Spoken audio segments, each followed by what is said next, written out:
ডিভোর্সের ক্ষমতা নারীকে কেন দেওয়া হয় না জানেন? তাহলে প্রতিদিন একজন জামাই তালাক হবে। পুরুষরা তো সহজে তালাক দেয় না, দেয়?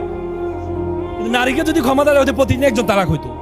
এবং ঢাকা শহরে একটা জরিপে দেখা গেছে আমাদের রাষ্ট্রীয় আইনে মেয়ে স্বামীকে তালাক দিতে পারে, তার 99% মেয়ে তার স্বামীকে তালাক দিয়েছে।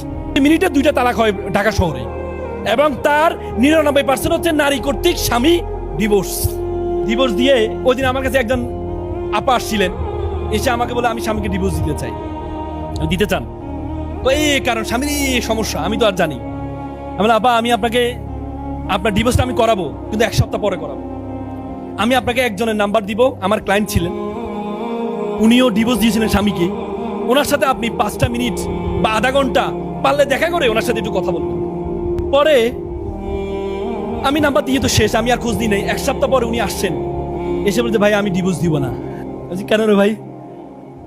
বলে যে ভাইয়া আমি ওনার সাথে কথা বলে যেটা বুঝতে পেরেছি, ডিভোর্স দিলে যে একটা মেয়ে তার বাবার বাড়িতেও কি হয়ে যায়, বোঝা হয়ে যায়। আমি ওনার সাথে কথা বলে বুঝতে পেরেছি আমি আমার ডিভোর্স দিব না।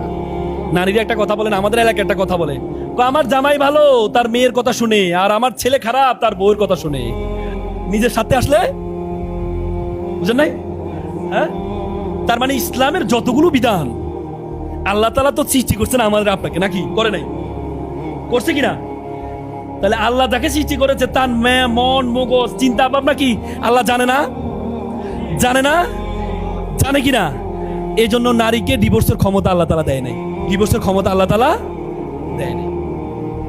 তার মানে আল্লাহর যত বিধান, আমি আপনাদেরকে 1 ঘন্টা না, আমি আপনাদেরকে টানা 3 দিন আল্লাহ তাআলার বিধান এবং বৈজ্ঞানিকভাবে যে প্রমাণিত 3 দিন আমি টানা কথা বলতে পারবো, যদি আল্লাহ তাআলা আমাকে সে ক্ষমতা দেয় আমি কথা বলতে পারবো।